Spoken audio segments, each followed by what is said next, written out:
welcome to a special Wednesday edition of Second City Sports. We're live in living color right here on Sports Soul Chicago.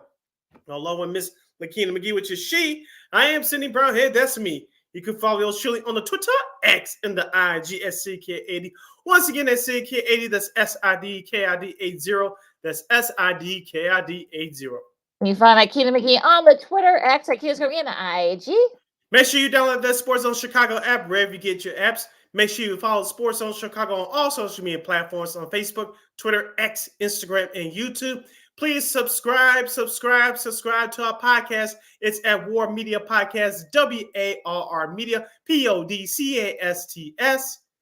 And we are on all podcast platforms, including the iHeartRadio app. And while you're ready, please give War Media a follow at WARR Media on all social media platforms on Facebook, Twitter, X, Instagram, and YouTube. And thank you very much in advance for your support.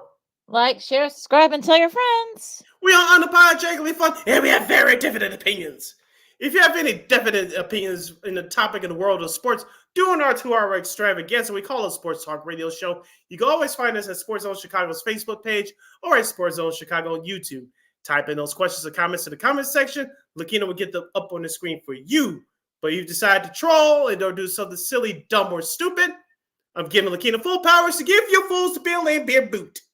Ho, ho, ho. Happy holidays. Bye-bye. But before we begin, we must remind you can always catch Sports Zone Chicago live in the living color, and especially right now on Roku TV. That's right. So celebrate with the squad and get with the program. Sports Zone Chicago is now available on Roku TV. If you already have a Roku television, just tap on that sports folder and download that Sports Zone Chicago app. If you don't have a Roku television, but you have some handheld devices laying around, iPhone, iPad, iTouch, your Chromebook, or your PC, just hit up the Google Play Store and download that Roku TV app and access Sports Zone Chicago through that avenue. So no more excuses. Celebrate with the squad and get with the program. Sports Zone Chicago is now available on Roku TV. 24 hours a day, 7 days a week, 365 days a year. Live and on demand. Anytime, anywhere. And you know we will provide. We will be providing you, if you're watching this for the first time here, welcome. Subscribe. Don't be strangers. Also, too, we're going to catch up on the long sports weekend from the NFL Week 16 slate.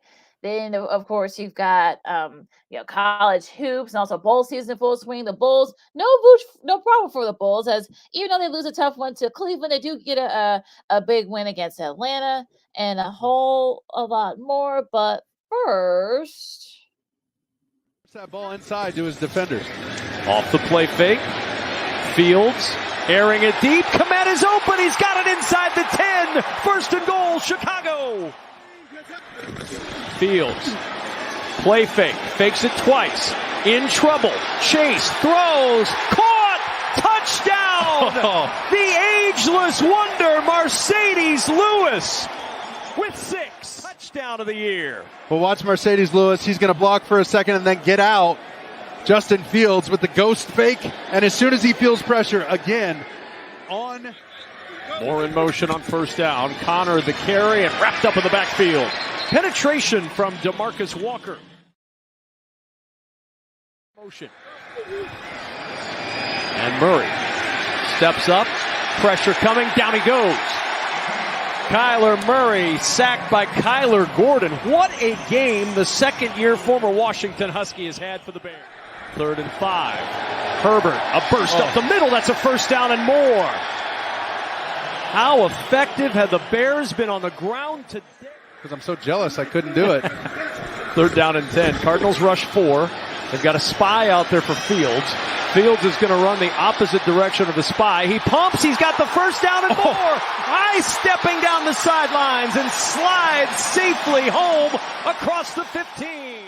Signaling down here. 4-man pressure. Murray to the sidelines. Stolen and incomplete. Wilson the intended target with Terrell Smith on the coverage. And those highlights were courtesy of the Big Fox Network, as the Bears beat the Cardinals as they should have. But Sid, I kind of help but wonder that they were they came in guns blazing in the first half. They had a couple of big touchdown touchdowns, and also too, Kyler Gordon had a really good game, sacking Kyler Murray a couple of times, and then he had a couple other guys on defense that did well, but 27-16. I mean, they kind of kept the Cardinals in it. And for me, I think that they should have dominated the Cardinals. The Cardinals are one of the worst teams in the NFL. The tanking thing, I think Jonathan Gannon kind of helped them out a little bit there by after that touchdown, he went for 2 instead of going for that was a whole kind of weirdness there. But it's kind of hard for me to Khalil Herbert had his best game this season, 112 rushing TDs. I know Komet got hurt because of knee injury. We'll talk more about that in a second, but it kind of felt like, okay, you did what you were supposed to against the Cardinals, but you're kind of like sort of left with, that's how I felt about it. I'm not going to lie to you, Lakina. When I saw the Bears go up 21-0, I was watching another game we'll get to in our next break. But I said to myself, I think you pointed this out on our show last Friday.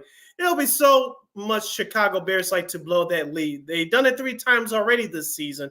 And the Cardinals, when they got it down 21-10, I said, the hammer was coming down. Where's the nail? Well, the Bears were the deciding factors in putting the nail down, like you said, holding up the Cardinals 27-16. What was the one thing we talked about last Friday, Lakina? Running the football. Something they didn't do last week at Cleveland. They did it last Sunday. I know they had 250 yards as a team. I know Justin Fields had 97 of those rushing yards, but the Bears ran the ball effectively. I know they were without Tevin Jenkins, a couple other key offensive personnel. I know DJ Moore went out early with that ankle injury early in the game, but the Bears stuck to the game plan. They came out running off the bus, running, and they did their thing offensively. They stuck to the game plan. Justin Fields wasn't as bad as he was last week, but he wasn't as great as he needed to be either. He did what he had to do to keep the Bears in the ballgame. Now, defensively, like you said, I wish we would have saw a little bit more sacking of Kyler Murray. The Bears only had 2 sacks as a team, but as we told you last week, the Bears in the last 10, 15 years had trouble. They have trouble with scrambling quarterbacks, and that was the case to a lesser extent last week. But although I'm with you, I thought it should have been a blowout. Like, these 35, close to the 40 points. That's how you score points in today's NFL. This ain't the old school 2000 Ravens teams and those teams that kept it close and barely won by 2 points. Those days are gone. I thought the Bears should have been more aggressive offensively. It bit them in the bullet last week. They got away with it this past game against Arizona.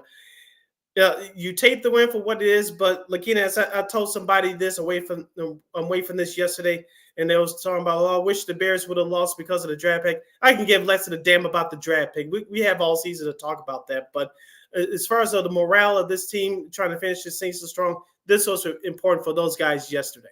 Not yesterday, but Sunday. Sunday, yeah. I mean, it's one of those things where you're kind of like, okay, you take the win. I know some people will say, hey, shut up, they won. But no, it's all about believe it or not, in the NFL, it's all about style points. And unfortunately for the Bears, they didn't do it in style. And like I said, Arizona's got one of the worst defenses if not the worst defense in the NFL. You should have blown them out. You should have scored like 35 to 40 points on them. I'm sorry. The fact that you can't let them hang around.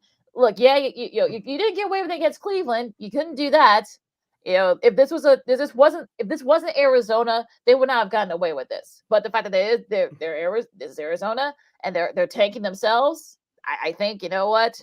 Hey, it's hard for me to kind of make light on this, knowing that the situation and whatnot. But look, like I said, Kyler Gordon, had a really solid showing. He led the team in tackles, with 7 tackles. Him and Jaquan Brisker. I know that they some guys were banged up. I know Darnell Mooney's now in concussion protocol. Tevin James is also still in protocol. Komet did not practice. So for me, Komet's been one of the reasons why the Bears have actually even have 6 wins to begin with. So if he has to miss this game against Atlanta coming up this weekend, then whatever small playoff chances that you did have, I mean, you might as well just forget about it.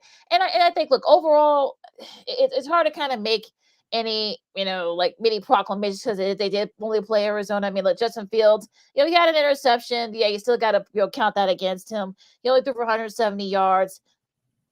97 yards after Herbert. Was the second leading rusher after Herbert. But for me, it's harder for me to kind of like fathom this because of the fact that it is Arizona and they were able to kind of get away with one, as they say.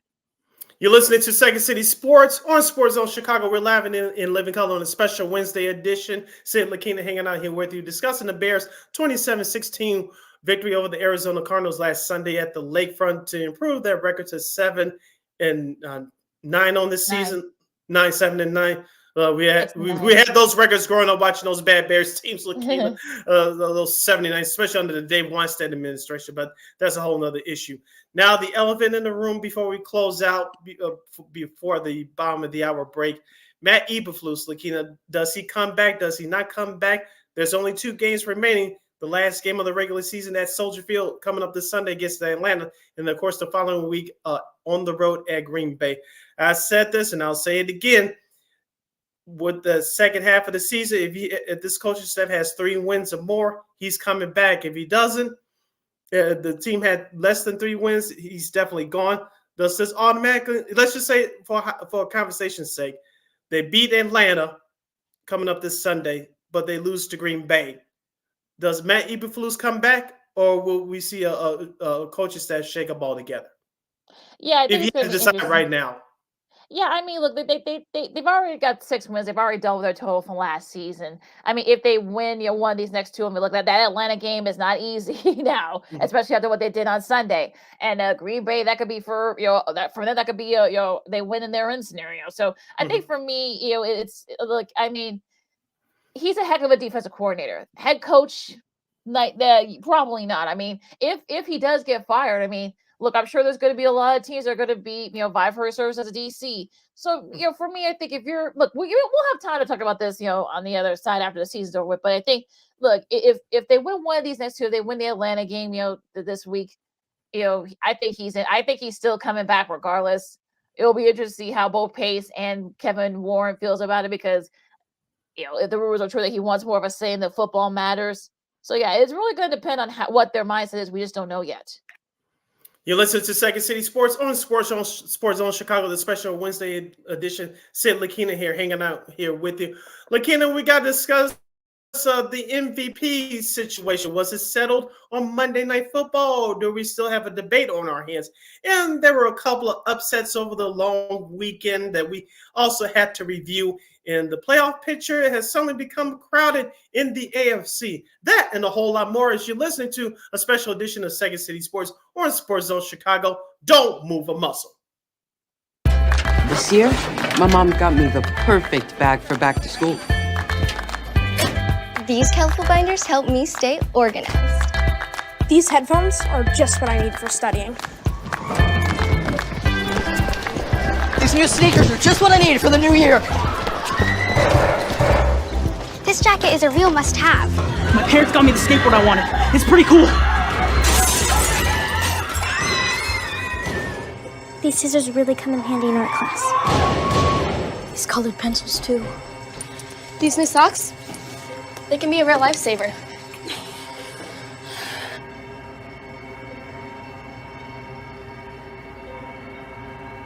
I finally got my own phone to stay in touch with my mom.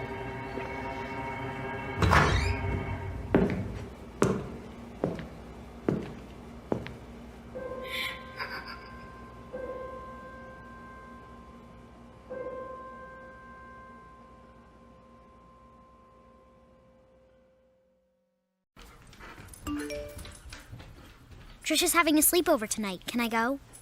I wonder about Lucy's friends. What should I say? I know you're only 10, but one of these days a friend will offer you a drink. And alcohol at your age can lead to so many things. None of them good. So can I go to the sleepover?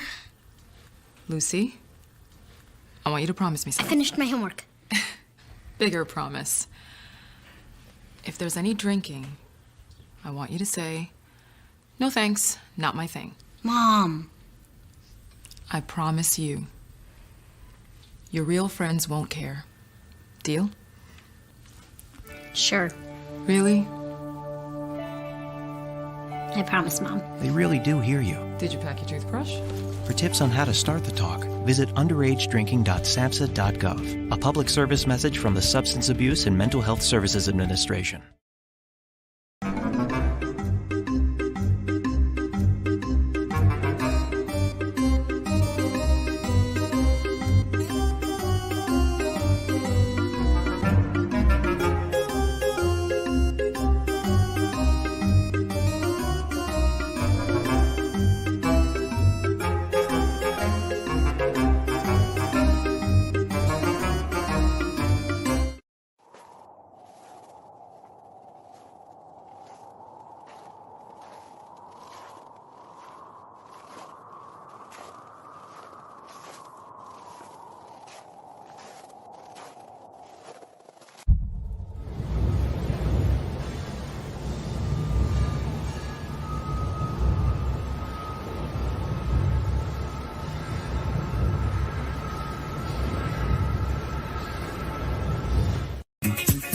Hey, this is Dr. J, and I listen to Sean and Maya in the morning.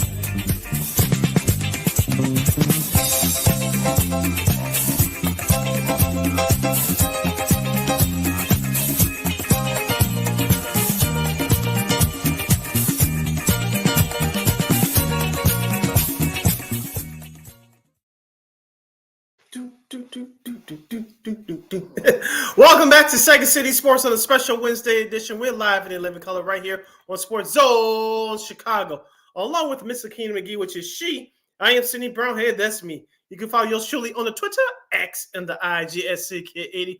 Once again, that's SidKid80. That's SIDKID80. That's SIDKID80. You can follow my Keena McGee on the Twitter, X, at Keena IG. Make sure you have any questions or comments for us. You can always find us at Sports Zone Chicago's Facebook page or at Sports Zone Chicago on YouTube. Type in those questions or comments in the comments section. Lakina will get them up on the screen for you. All right, Sid. Let's get to these Week 16 slate of games. We'll start with the Saturday games. Pittsburgh dominated Cincinnati. Didn't think we would see it after what we see for the last 2 weeks with Pittsburgh. 34-11. Mason Rudolph, 290 yards, 2 TDs. On the flip side, though, for Jake Browning, got knocked back into reality a little bit. He did throw for 335 yards, but 3 interceptions, that kind of did them in for the Bengals. And Najee Harris has 78 rushing yards, and George Pickett's benefited from the QB change. He had 195 receiving yards and 2 TDs. So I guess all that talking, he's quiet now. So that's it. I mean, they're now 8-7. Talking about the Steelers, and they're right there in the thick of it. Yeah, this loss may cost the Bengals a playoff spot. We'll see what happens with the last 2 weeks remaining in this regular season. But you mentioned Jake Browning didn't play well. The Pittsburgh's defense has been the strength of that team all year. They stepped up, picking them off 3 times. Cincinnati also, they couldn't run the ball with Chase Brown, the former Illini standout, or Joe Mixon. You mentioned the Steelers offense woke up. They took advantage of the Steelers turnovers, and they benefited from that strong home crowd in Heinz Field. So Pittsburgh deserved to win. And like you said, they're still in it. And Mike Tomlin, even if he misses the playoffs like he did, barely missed the playoffs like he did last year, he still finished the season above 500. Go figure that, especially with all the QB changes. Yeah, that's kind of the weirdness of what's going on there. So we'll see what happens. Staying in the AFC, this is a Saturday night game. This is on Peacock for those of you who didn't get a chance to watch. I know some folks were really upset about that. We'll get to that in our session, does probably. But the Bills held off the Chargers 24-22. Josh Allen threw for 237 yards and a TD and an interception. Easton Stick in relief for Justin Herbert, 215 passing yards, but was sacked 5 times. So it was really the defense for the Bills that kind of helped it out. I mean, they were kind of lax early on. You kind of saw it. Maybe there was may have played down their competition. Maybe, they're still kind of in the high from the Cowboys win, but they did what they're supposed to. They just had to win that game, and they're now 9-6. Yeah, the Buffalo's defense especially stepped up in that second half. And that Josh Allen, we talked about his game all year long now with ex-offensive coordinator Ken Dorsey getting the boot a few weeks ago. That offense is completely turned around. Also, too, with their running back, Mr. James Cook, the younger brother of Dalvin Cook of the Jets, he's starting to get the ball a little bit more, too. I know he has 70 yards, over 20 carries in that win, but Stephon Diggs has not been a vocal point of that Bills offense. We haven't heard much complaining from him this year, but we'll see what happens going forward. I know they got the Miami Dolphins in the last regular season game, which could be for that AFC East division title, but we digress for a moment. But Gabe Davis stepped up with 4 catches, 130 yards in the score.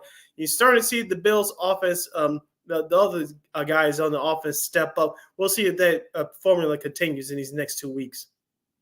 Well, I think they're winning too. That's probably why we haven't heard much from Diggs. So that's probably why he hasn't said anything. If they were losing, they were like 6-9 instead of 9-6, we probably would be hearing a lot of complaining. But that's that's usually kind of crazy how that works sometimes among wide receivers. Now going to the Sunday games, you had Cleveland just hammering Houston 36-22. Joe Flacco threw for 68 yards, I should say, and 3 TDs. Had 2 interceptions though, but they weren't able to. They didn't really cost them too much in that game. Davis Mills on the flip side though for Houston, 149 yards and 2 TDs. This was actually after Case Keenum was pulled for not being very effective. not a lot of 265 yards for Amari Cooper. We saw some of the old Amari Cooper had 2 of those TD catches from Mr.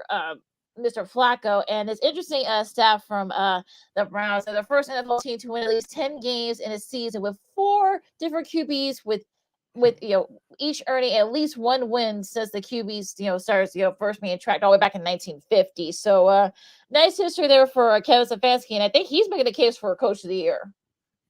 Yeah, good call. And who would have thought that the Browns will be in this position this late in the season, as you mentioned, with 4 different quarterbacks? Who needs Deshaun Watson, huh? But yeah. I digress. Joe Flacco coming in off the street and not doing too much, taking what the defense gives him. Yeah, even despite the turnovers, he's still making the smart plays when he has to. On the flip side for Houston, they couldn't run the ball with Devin Singletary. He only had 44 total rushing yards of the day. As you mentioned, the offense was ineffective. Their defense, which has been the strength of their team all year long, it finally cracked. They're still, I'm talking about Houston, they're still 8-7, but they'll need to win out and perhaps get some help, even though they are beneficiaries being in the AFC South division. Yeah, absolutely. Well, we'll see what happens with that. I think Houston still has a chance, but a lot has to happen in front of them. They got to win out too. So all different types of scenarios there, but they're still in it. On the flip side, though, the Jets and the Commanders. Shout out to our buddies for who had to call this game for CBS. I was afraid it was going to be a low score, but it ended up being a high scoring affair. That's after the Commanders came back from a 14-point lead and kept it close, 30-28. That was the final there. Back in Jersey, Jacoby Brissett had to come in for Sam Howell. He threw for a TD right away. Chris Rodriguez had 2 rushing TDs. On the flip side for the Jets, Trevor Siemian got the start. He threw for 217 yards and a TD. Breece Hall was the star here, though, 95 rushing yards and 2 TDs. He also had 96 receiving yards. So a nice little showing for Mr. Hall. You can tell by his comments after the game. He was almost he was almost really upset that they almost blew that game. But the Jets did hang on and got a nice win over the Commanders. Well, the silver lining for the Commanders is that Jacoby Brissett will be the starter for this upcoming week and for the remainder of the season. On the flip side for the Jets, we all knew that Aaron Rodgers was going to play in this game. He's on an active roster just to participate to practice with his teammates on the practice field. Of course, other news from the Jets camp, of course, Robert Saleh and their GM Joe Douglas will return for the 2024 season, i.e. should Aaron Rodgers stay healthy and they get into the playoffs, their jobs will be even safer. But I digress from that. That's the silver lining I take from this Jets win. Yeah, that's probably the one thing to kind of look at. That was a big name too, but look, we'll see what happens, especially we'll see how Aaron Rodgers is coming back from that Achilles. So we'll see what happens there. Going to Nashville as the Seahawks came back and beat the Titans 20-17. Geno Smith threw for 2 TDs, 227 yards. Kenneth Walker III had 54 rushing yards. Tyler Lockett and Jackson Smith, Nigba, each had Lockett had 81 and Jackson Smith and Nigba had 61. But it was really the defense for the Seahawks that kind of helped out a little bit. They kept them in it. They sacked Ryan Tannehill 6 times. So that was kind of the deterrent there. That's what kept them in it, and they keep their playoff hopes alive. Yeah, the Titans blow another big lead at home. I know Ryan Tannehill came in late in that game, but it was too little too late. This is another game I got wrong in our picks on Friday. Seattle was previously 0-2 on the East Coast for this year. After doing well historically on the Pete Carroll in the noon Central Time starts. Give credit to Seattle. As you mentioned, they fought back hard. Geno Smith made the plays when he had to. And the defense of Seattle held up, especially on that last drive when the Titans didn't have any timeouts and they were scrambling around not knowing what to do. The Seahawks picked up a key sack there on that final stance, and they walked away with the victory. So Seattle is very much in the hunt, as they say, in the NFC wildcard race. Yes, they are. So, they kind of control their own destiny, too, in that slot, though, these last couple of games. And we'll talk more about that on Friday. Going to Atlanta, the Bears' next opponent, the Falcons. We did not see this one coming. They beat the Colts 29-10. Taylor Heineke threw for 229 yards and a TD. On the flip side, though, Gardner Minshew, 201 yards in a reception, but he was sacked 6 times. 2 of those sacks were from rookie Zach Harrison. So it was really the Falcons defense that kind of did the Colts and just couldn't get it going on offense. Jonathan Taylor, only 43 rushing yards. A lot of the receivers were not big factors. So I know they were banged up. We'll talk about the Colts were, but even still, I mean, this performance that there was no excuse for this performance, though. Yeah, I watched some of this game live via this computer screen. The Colts opened up the game with a touchdown, but after that, they only scored 3 points the rest of the way. Despite all of the injuries, as you mentioned, it was a very horrendous performance. And they're another team that, like the Houston Texans, they're benefiting for being in the hunt only because they're in the trash AFC South. We'll get to the other team in just a moment. But Bijan Robinson was the man for Atlanta, 12 carries, 72 yards. And the Falcons had a balance of mixture of pass and run, and that was a reason why they won that game. Now we'll discuss this more on Friday, but it's going to be a key for the Bears to stop Bijan Robinson. If they do, I think they'll have the chance to win. But like I said, we'll discuss that more in detail on Friday. Yeah. He's going to be the guy that the Bears are going to have to slow down. Now, going to Carolina, going to Charlotte, 33-30, the Packers hold off the Panthers. Jordan Love threw for 219 yards and 2 TDs. Aaron Jones, who came back with a vengeance, 127 rushing yards. On the flip side, Bryce Young did lead that comeback from the Panthers, but it was just short, 312 passing yards and 2 TDs. But you got to give the defense for the Packers credit. I mean, they did just to kind of slow down the Panthers for that furious rally by them. And dare I say, the Bears fans were cheering really hard for the Packers. You'll never see that very often. But yeah. So, look, the Bears are still on track to get the number 1 pick. And the Packers, they get one step closer, a nice win that they really need to kind of get into the playoff chase. Yeah, for the Panthers first, DJ Shark was the man of the hour, 6 catches for 98 yards and 2 scores. You mentioned Bryce Young, probably his best performance statistically of the year, 2 touchdown passes off of 312 yards passing. On the flip side, this has been the Packers' problem all year long, inconsistency within the running game. Aaron Jones did his job, 21 carries for 127 yards. And Jordan Love, as we said a few weeks ago, as the Packers are starting to get back into this playoff race, he's starting to gain confidence. You saw that again on Sunday, holding on for that 33-30 win. The Packers went out. Looks like they may get in, but it's going to be tough for them. So we'll see what happens. Yeah, they got to there are a lot of stuff has to happen in front of them to try to, or from to win that game. So it's going to be interesting to see how that kind of shakes out there. Now, the last of the noon games up in the Twin Cities, 30-24. The Lions hold off the Vikings. Jared Goff, 257 yards in the TD. Jameer Gibbs, 2 rushing TDs and 80 yards. Also to David Montgomery kicked in a rushing TD as well. Nick Mullins, 411 yards, 2 TDs, but 4 interceptions. That's kind of what did the Vikings in there. Not a lot in the running game either. Ty Chandler only had 17 rushing yards. And so the Lions clinched their first division, NFC North.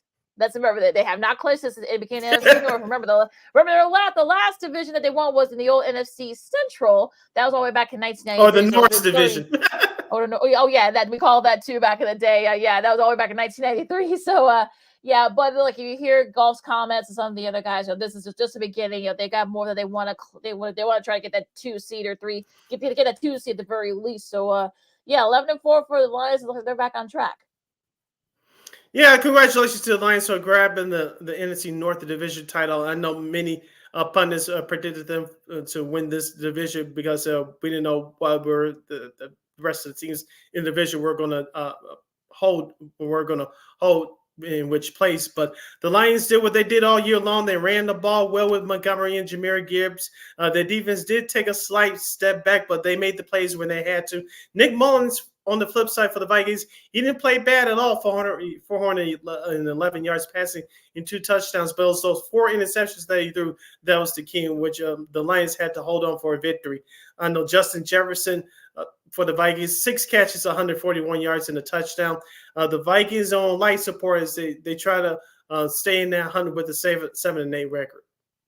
Yeah, the Vikings, the injuries are, Justin Jefferson had a nice showing, but caught one of those TDs from Mullins, but it was just, Yeah, I mean, it's just the injuries at some other places, and as Kirk Cousins, especially. I mean, that kind of coming back to bite you in the butt there. Now, first of the 3 o'clock games, you got Tampa beating Jacksonville in the Battle of Central Florida, 30-12, and I don't think people saw this coming. Trevor Lawrence threw for 211 yards and 2 interceptions. He had to be pulled after getting banged up. CJ Beathard didn't really do too much either. On the flip side, though, for Baker Mayfield, 283 yards and 2 TDs. Also, not a lot on the running game side for the Bucks, but it was their defense that kind of helped them out there. And a lot of people thought that the Bucks were going to be, tanking, with Brady retiring and some other guys leaving. But I mean, look, 8-7, yeah, it's not exactly anything to write home about, but they're surging at the right time. Can we give Top Balls, their head coach, some credit, Lakina? Like you said, people thought they were going to be taken at the middle of the season when they went through that tough stretch. But Tampa Bay has picked it up over the last several weeks. And can I say that Baker Mayfield could be the candidate for comeback player of the year? Maybe it's just me, and that's okay. I've been wrong before. But he's played well over the last month as well. And that's why Tampa Bay is leading the NFC South Division over the New Orleans Saints by 1 game. So, and those two teams play each other this coming Sunday. We'll give you our prediction on our next show on Friday. But Tampa Bay's in that driver's seat right now. Like you said, they're doing enough on defense, and our offense is where they're really shining. Baker Mayfield and Mike Evans are connecting with a quarterback wide receiver number 1 tandem. So they're unstoppable right now. Yeah, I mean, they could be a very dangerous team should they win the South. So still a lot to be decided there, but they can win out. They definitely got they control their own destiny in that division. Now, admittedly, I was watching this game instead of the Bears-Cardinals game. I will admit that. But it turned out to be a pretty thrilling one here. The Dolphins hold off the Cowboys. Me too. 22, right? 22-20. The Dolphins hold off the Cowboys to return 93 yards and a TD. Raheem Mostert had 46 rushing yards on the flip side for Dallas. 2 TDs, 253 yards for Dak, but he was sacked 4 times. Again, it was a little bit slow, going, early on. I mean, but Miami scored 10 points.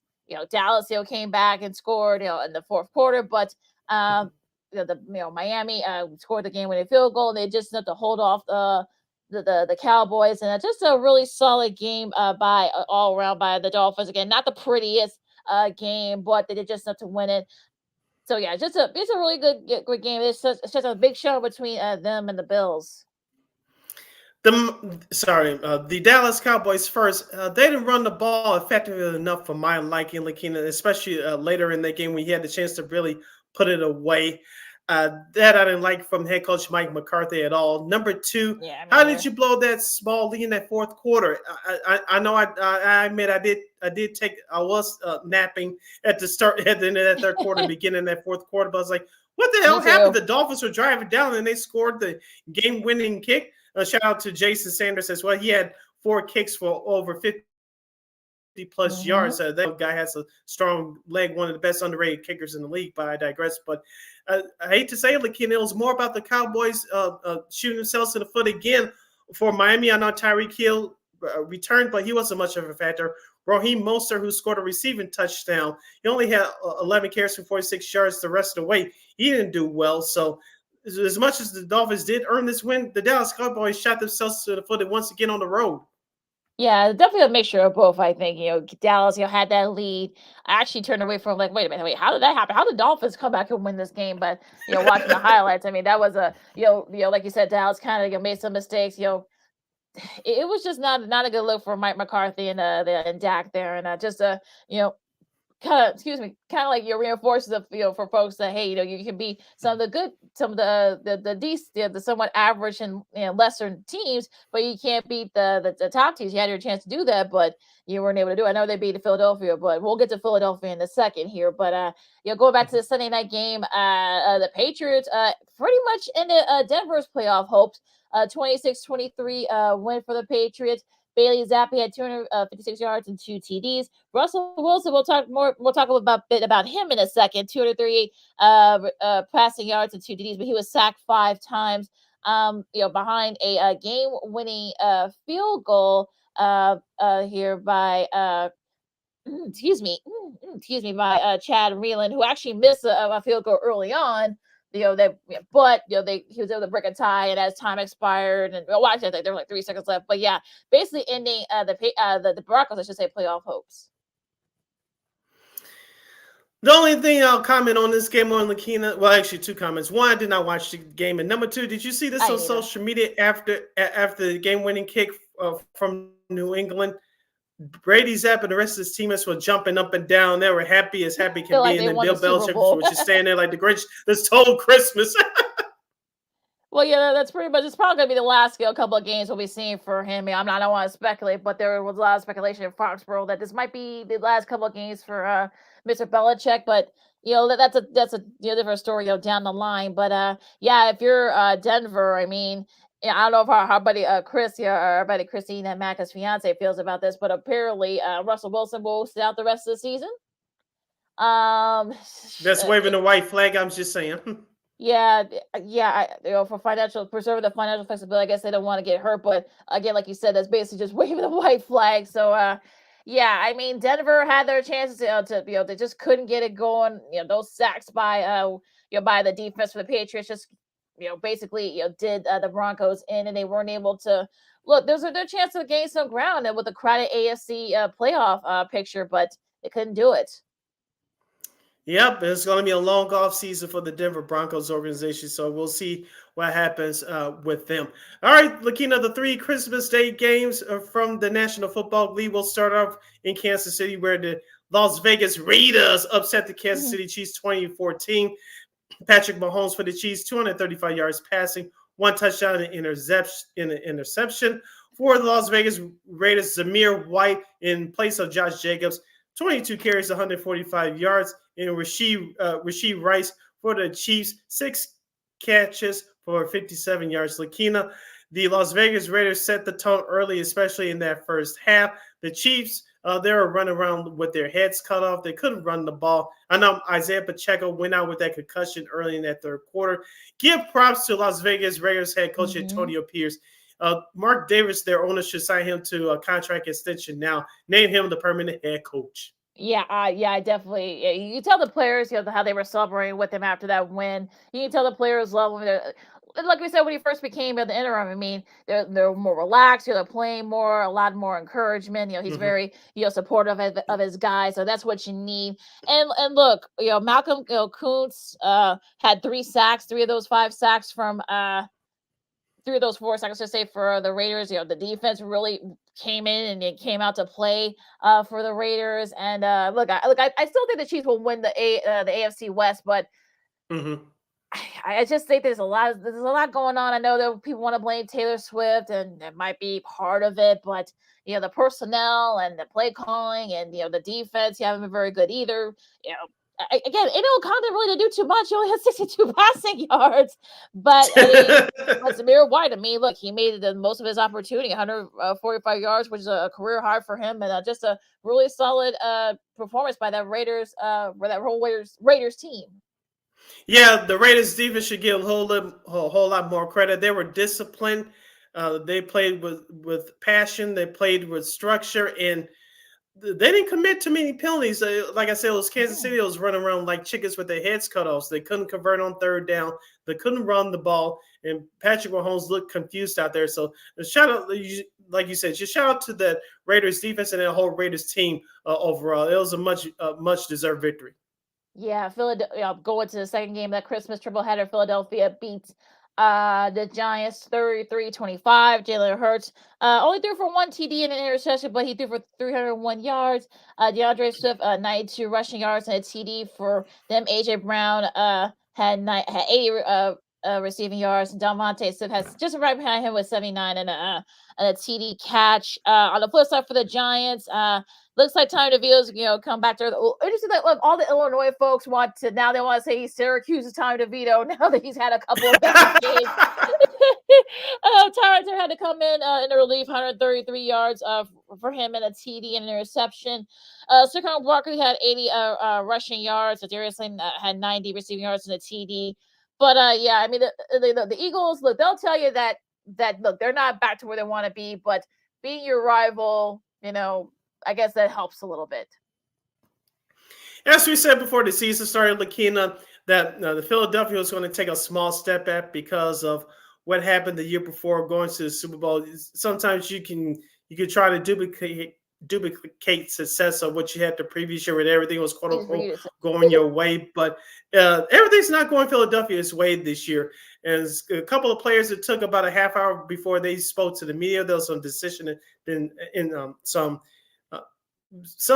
indiscretions, for lack of a better term, going on in that locker room before some of the players spoke to the media. And even though DeAndre Swift had his best game of the year with 92 carries off of 92 yards rather off of 20 carries and a touchdown, it's just something that's right with the Eagles team. Maybe it'll quote unquote turn on in the playoffs. I don't know, but just something that's right with Philadelphia. It's just not like, oh, they're going through a bad stretch. It's been this kind of funk F-U-N-K. It's been lingering around that team all season.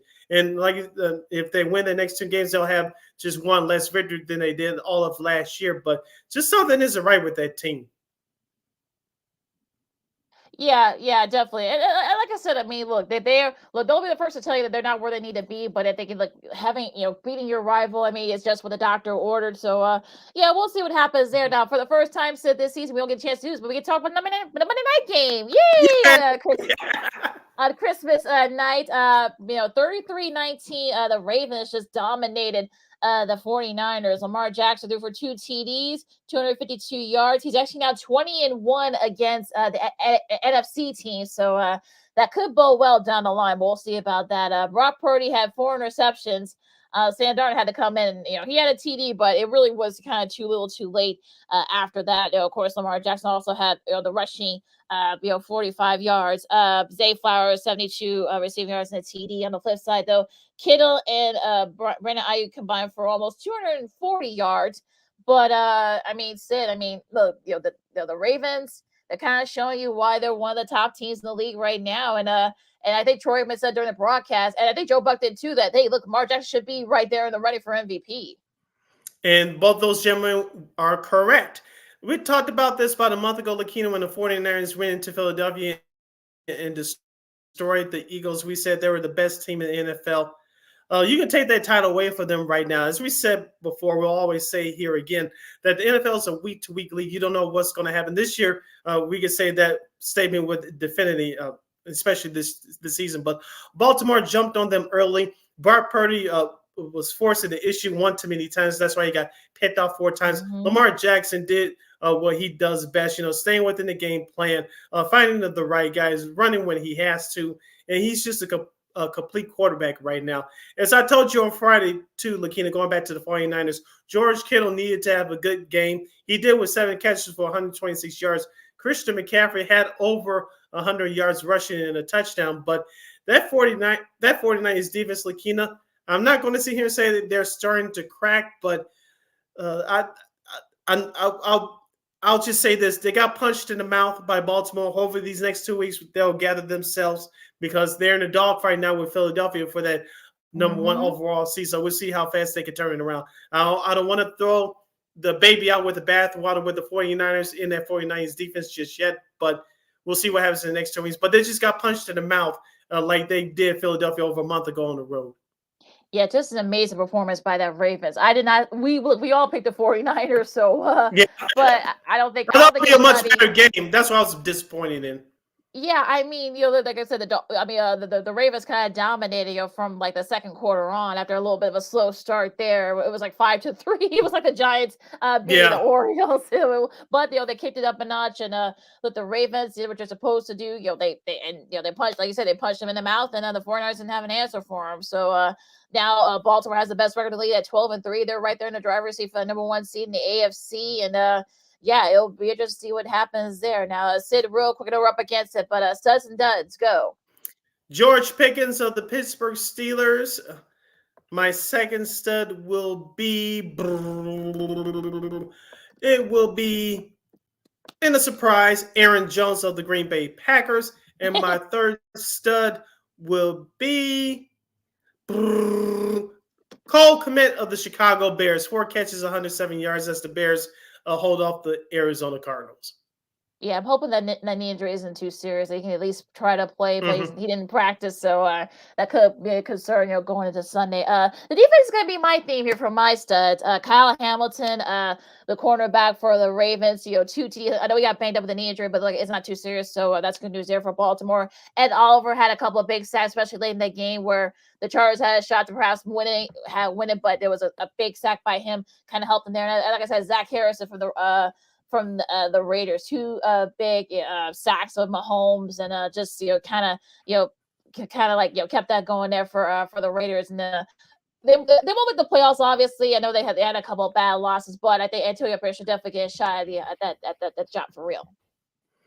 All right, my 3 duds are as follows: the Kansas City Chiefs offense, the Indianapolis Colts offense, trash, and my 3rd dud will be the Jacksonville Jaguars offense.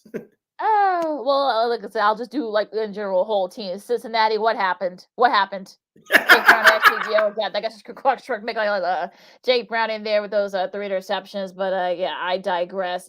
My other duds, I guess Jacksonville as a whole, what the heck's been happening the last 2 weeks? You'll probably still win a division because the Texans and the Titans all had bad losses over the weekend, so they'll probably still win a division, but doesn't look good. There might be one and done there as well, and also to San Francisco. What happened? You thought, look, this is the kind of football you guys wanted to play, whatever. But you tried to able to do it, and the Ravens came into your to Levi Stadium and just got you going, and you couldn't get up. So we'll see how they respond these next couple of weeks. So we'll see what happens.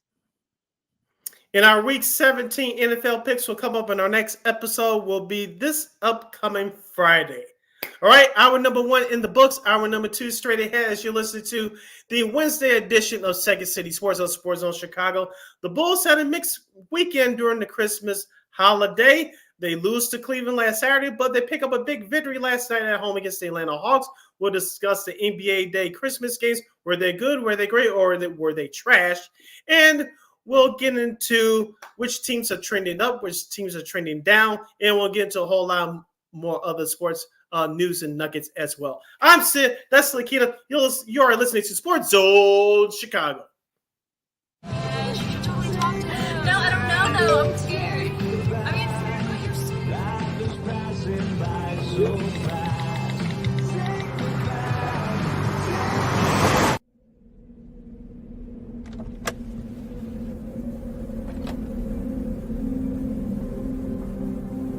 Do you know that you're in my lane?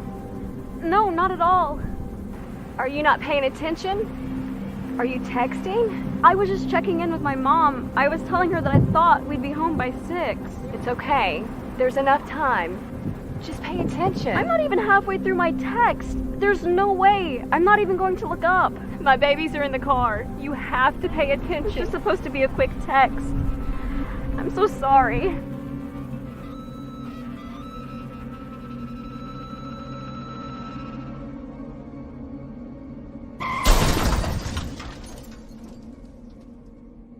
Hi, I'm Tom Brady, the director of DODEA. September is National Suicide Prevention and Awareness Month. The simple act of reaching out and caring for those in our communities is something we all can do. Just being there for someone you care about can be a tremendous first step in getting them access to confidential resources and support that they need. It only takes one person and one small act and 1 minute to make a difference. Let's make a difference.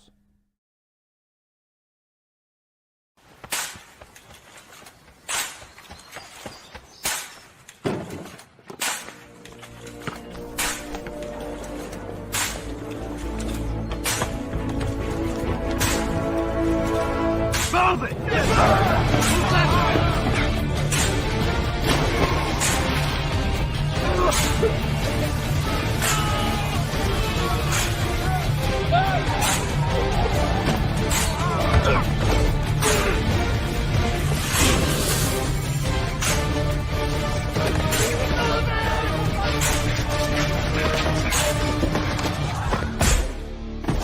Many will hear the calling. Few will earn the title. United States Marine. the few, the proud, the Marines.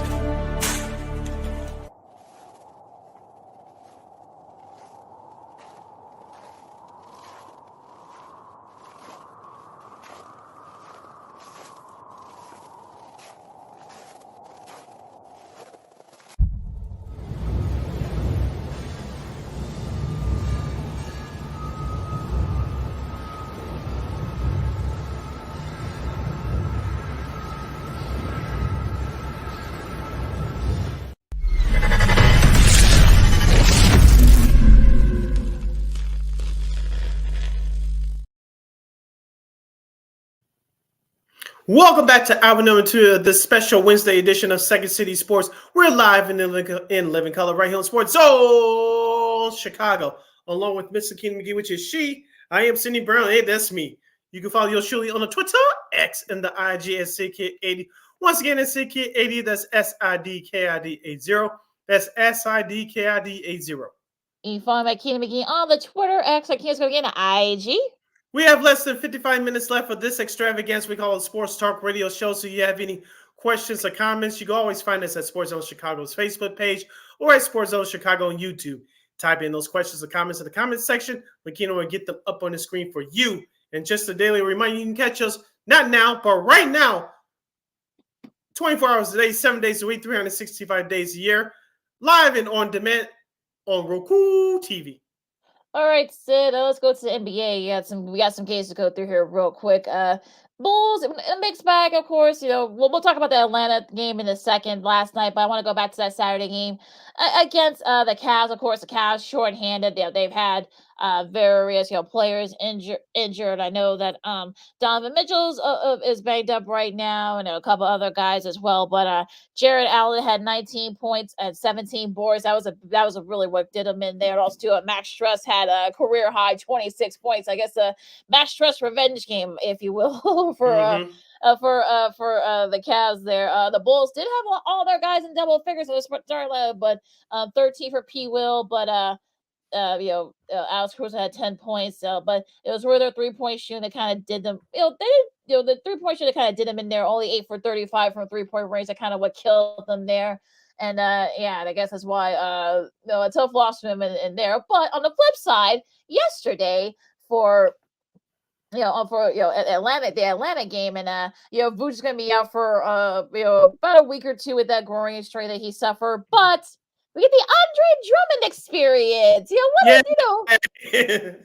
I know, right? Such a fun experience sometimes and whatnot. But his 25 and 24 boards, and actually this the 40th time in his career that he's had a 20-20 game, which that's kind of mind-boggling if you think about it. 25 boards and 24 points for Mr. Drummond. DeMar DeRozan led the way there with 25. Kobe White still continues to shoot the ball. Well, even though he was over 7 for 3, but he made some big shots, just over 22 from the field.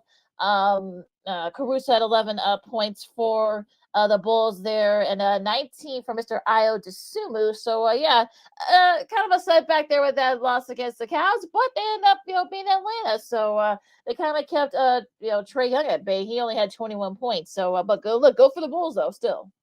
It's nice to see this team, especially without Zach LaVine, bounce back after a bad loss, as you mentioned, against Cleveland last Saturday night, with an important win last night, and sort of come from behind fashion against a average at best Atlanta Hawks team. That Saturday game, Lakina, besides the Bulls now shooting well outside just Kobe White, but the whole team didn't shoot well. They gave up a bunch of points in the paint and a bunch of second chance points.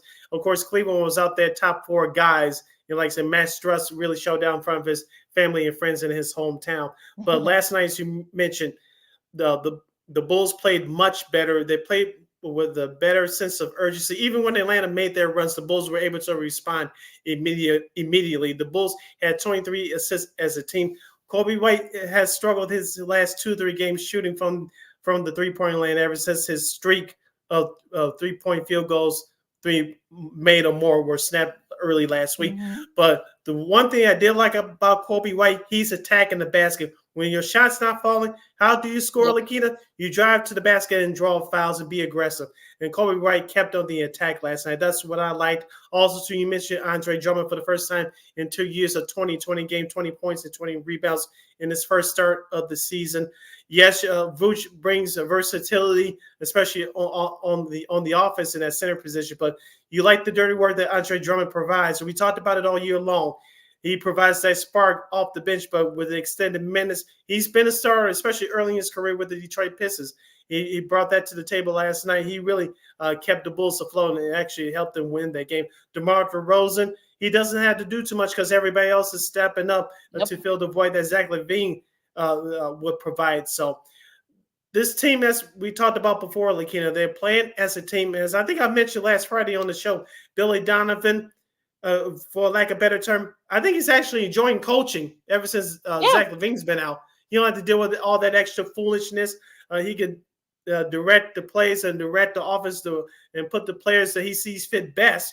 And right now, you're seeing the results. Yeah, I actually saw a couple of smiles from him during this streak of winning 9 of their last 13, since Zach's been out. Winning would help.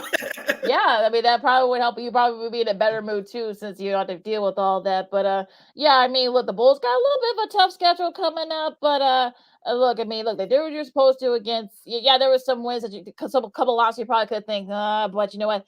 Again, that's a good Atlanta team they beat, and they usually have trouble with Atlanta. So the fact they were able to win then and come back fashion is always a fun thing here. Just like I see sports on Sports on Chicago. Lakina McGee, Cindy Brown with you. Let's go through some of these Tuesday games before then we'll go into Monday's Christmas. Real quick, Lakina, a couple more things about the Bulls before we move on. Alex Caruso, I know he's averaging 14 points a game and 44% from the three-point line in the month of December. But did you check out those 2 defensive plays last night as the Bulls were closing out Atlanta?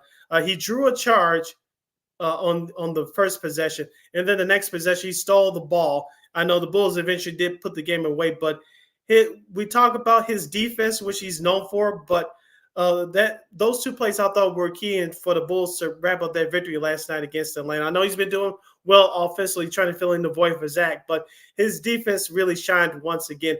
And Patrick Williams, I know his shooting from the outside is cooled off just a little bit from the three-point range, but he's still averaging close to 15 points a game for the month of December, and he's still shooting around the 50% mark from three-point range. I just want to highlight those 2 guys as well. Yeah, it's just a really good showing by him, and definitely picked up the slack with Zach being out. You can tell he's kind of been sort of like taking over being like that floor general, sharing the ball with Kobe on there. Clippers beat the Hornets 113-104. Portland beat Sacramento, kind of a shocker here, 130-113, 29 points from Anthony Simons. Utah beats San Antonio. OKC beats Minnesota. Shai Gilgeous-Alexander had 34 points. Anthony Edwards came with 25 and a losing effort there. The Grizzlies now undefeated since Ja Morant's been back. He led the way there with 31 points as the Grizzlies edge out the Pelicans in overtime, 116-115. The Pacers beat the Rockets. The Magic beat the Wizards, and it's 27 losses in a row for the Pistons. That breaks the record for the most consecutive losses in NBA history. They lose to the Nets 118-112. I mean, we've talked about this despite 41 points, a career high for Kate Cunningham, but it wasn't enough. But yeah, I mean, I don't know what else you can say about the Pistons. We've been talking about the last couple of weeks, and just nothing's gone right for the Pistons so far after that 2-1 start, I should say. I've been thinking about this for the last couple of days, Lakina. Maybe you'll agree with me. Maybe you want. Those of you listening, watching on Sports Zone Chicago's Facebook page or Sports Zone Chicago on YouTube, you can chime in as well in the comments section. Oh, I know we're almost at the calendar new year, but is this Pistons team worse than that? I think the 72-73 Philadelphia 76ers, which I think they have the worst record in NBA history with only 9 wins. Are they much worse than that team? Remember the 93-94 Dallas Mavericks, Lakina? I think that was the first year of Quinn Butler, who stepped away from NBC to coach that team. He got screwed, but that's a whole nother issue. But remember, that was Jamal Mashburn's rookie year. I think that team only won 12 games. Yeah. Are they worse than that team? I don't know if they're worse than them, but I think they're act like I said we were talking about. They've got players on that team. It's just that nothing's really gone right for them so far. I mean, it was like they've been blown out in some of these games. They've been really close. I mean, they were close last time against the Nets, but they just couldn't get get it going. He needed Kate kind of had needed help. He just wasn't able to get it. So I feel bad for Monty Williams. I know he kind of like chased some money and went to Detroit, but it's not looking good so far, this year. But hopefully, I don't think they're gonna go the rest of the season winless. I don't think that's gonna happen. Yeah, I saw that. Yeah, I saw that. Go ahead. Okay, I saw that piece on ESPN this morning. Like their next chance of winning, I think they play on January 10th against the Spurs. I said I think they'll probably win a game before then. But to be honest with you, Lakina, I don't think they're going to break the all-time record for least amount of wins in the NBA season. I just don't see that happening. I think they'll probably get to 14, 15 wins, which would be a miracle at this point. But I don't know if they're worse than those two teams. I just thought that those previous two teams historically that I just mentioned. So, but things are not looking well right now. I know Kate Cunningham before over the weekend mentioned that they were 2-1 before they went on this long losing streak. So, like you said, they do have players, but I don't think it's as bad as those other previous two teams that I mentioned historically. Yeah, definitely something to look out for there. Let's go to these Christmas games for Monday. We'll start with Phoenix. Dallas beats Phoenix 128-114. A 50 burger for Luka. I know Grayson Allen had 32 points, which is a career high for him. And I know there's been these rumors that maybe KD isn't very happy. I mean, Phoenix is underachieved this year. I mean, they're below 500 now as we're recording. It's at 14-15 now. But look, no Bradley Beal. Devin Booker only had 20, and KD struggled from the field, 1 for 3 and 4 for 11 from field goal. Just not a lot of guys stepping up to help them out. I mean, that's part of the problem. And look, to Dallas credit, Luka was able to help come establish a tone early on, and then they didn't look back. I'm not going to sit here and say that Luka Doncic should be an MVP candidate right now, but he's inching pretty close to becoming in that top 5 group for a most valuable player. But on the flip side for Phoenix, they just need guys healthy, and once they do that, it's going to take them some time to get used to each other. We said that before the start of the season. Like I said, Bradley Beal has missed the majority of the year so far. I know that Durant and Booker has missed some time, but not much that the Phoenix can be competitive. But they need everybody healthy at this point. And other guys that have been contributing, like Grayson Allen and Eric Gordon, they can settle into their roles, and the minutes won't be as much on them. So Phoenix just got to get their players healthy, and I think they'll be okay. But like we said before about other teams, Lakina, how much time do we need to give them? Is it till the end of January? Is it till the All-Star break in early February? Time's going to be running out pretty soon for them to get healthy and develop team chemistry. Yeah, that's going to be the thing here for them. And we'll see. I mean, we'll see how long Beal is out, because I think that's really the big, question mark here. Now, the game before that, in the Christmas quadruple header, the Heat beat the Sixers 119-113, and it was Tyler Hero had 22 points for them. It was actually the real star here was actually Jaime Vasquez from the rookie from UCLA. He had 31 points. He's a career high for him. 10 rebounds. He had a double. Bam had a double, 15 points and 15 boards and 26 points. It was really like the facilitator there. It's really from 3. The 3-point range was really they shot about 38% from 3. As for Philadelphia, Tobias Harris had 27.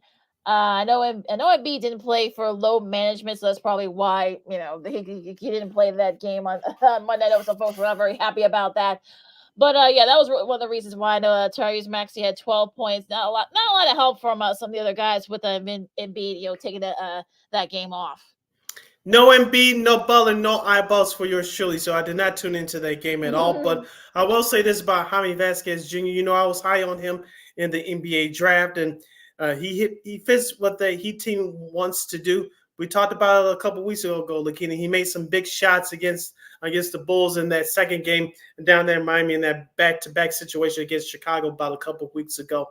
And so he's starting to get some more tick as the kids would say. So it was surprising what he did on Christmas night. So when your big stars are out, who's going to step in and step up? And he did just that for this Miami Heat team.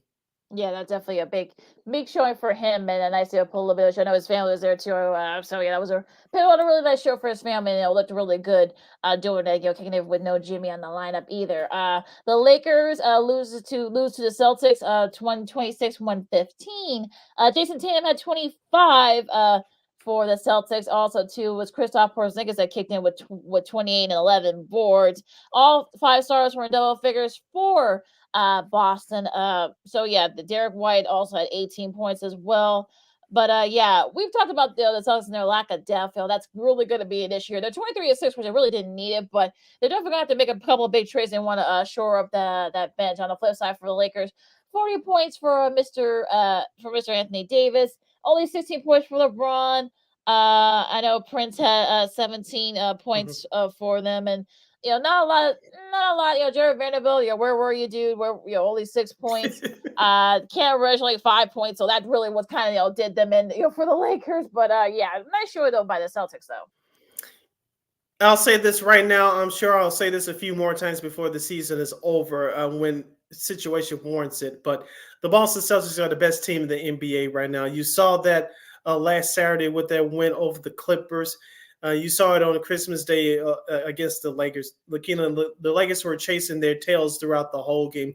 You saw the Boston Celtics come out with that hot start, leading closer to 18, 20 points, and the Lakers were playing catch-up. As you mentioned, the Lakers did not get anything from their backcourt. I know Anthony Davis had a strong game. LeBron tried his best, but you was waiting for somebody else to step up for the Lakers to be their third wheel, and it just didn't happen. On the flip side for Boston, as you mentioned, Jason Tatum with 25. He didn't have a great shooting game, but his other teammates like Kristaps Porzingis, who's looking really good this year whenever he's played, he stepped up with 28. Al Horford contributed minorly as well. And Drew Holiday chipped in with 18, their starting point guard. So Boston is getting contributions not just from their superstars, but their role players as well. As you mentioned, just a few moments ago, I know their backup point guard Pritchard had 11 points off the bench, but if you're GM Brad Stevens, ex-head coach, you're going to want to make a move to shore up that bench come trade deadline time. We said at the beginning of the season, we'll say it now, we'll keep saying it until early February when the trade deadline hits. The Boston needs that one more guy, that one more impact player to come off the bench. Yeah, I think that's gonna really because lack of depth is gonna be. Yeah, they're the best team right now, but we've been saying lack of depth for themselves. They're gonna need a third guy to kind of help out. Brown and Tatum. So yeah, that's gonna be interesting to see who's gonna be that guy for them as we get close to the trade deadline. Now in the early games from Christmas, you got the Nuggets holding off the Warriors 120-114. Give our best to Eric Gordon. I think he suffered some serious dog bites. So he's going to be gone for a little bit. He had 16 points for the Nuggets, a double there. Of course, Jokic had 26 and 14 boards for them. Murray led the way with 28. But on the flip side, though, for the Warriors, after that nice showing, the night before, a couple of days before, but they couldn't do it here. Steph had struggled from the 3, 3 for 13 from 3, also 3 for 10 for Clay, only had 9 points. So it was really the lack of 3-point shooting that really did the Warriors in. The only silver lining from the Warriors is 2. How in the hell did they score 14 points with both Steph and Clay struggling? And number 2, Andrew Wiggins had his best game in a while, scoring 22 points coming off the bench. Yeah. So, I guess that bodes well too. It gets closer and closer down the line. But yeah, that it happens with Clay and stuff. You're gonna have bad 3-point shooting. 6 for 23. That's not gonna win you a lot of games. On the first game of the early slate, 129-122. The Knicks beat the Bucks. 38 points for Jalen Brunson. Leading the way there. 17 and 12 for the Knicks. I mean, look, they kind of have got it going a little bit lately, but on the flip side though, for the Bucks, Giannis had 32. Both Giannis and Dame had 32. I know Chris Middleton had 24, but they really couldn't get a lot of help, and there's just really good hot shooting by Brunson. They weren't able to slow him down. Yeah, Jalen Brunson, he's having a career year with the New York Knicks. So, of course, we talked about what he did last year in his first year in the Knicks uniform after signing that free agent contract.